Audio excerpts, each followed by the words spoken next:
Classic teaching tells us that we shouldn't be using non-invasive ventilation in patients with altered mental status for fear that that patient can't protect their airway, they vomit, and that non-invasive pushes that vomitus way down into the airways, causing aspiration pneumonitis and aspiration pneumonia. But this is really a relative contraindication, and there are going to be specific scenarios where non-invasive is going to be the win for the patient.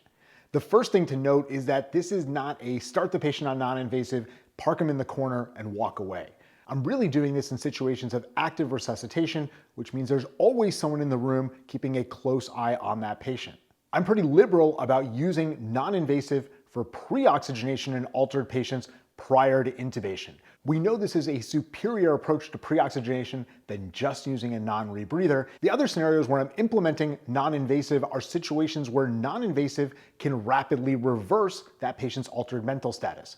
The two big ones are hypercarbia, like in COPD exacerbations, and hypoxemia. If we reverse those parameters, the patient's altered mental status might clear and we might avoid an intubation.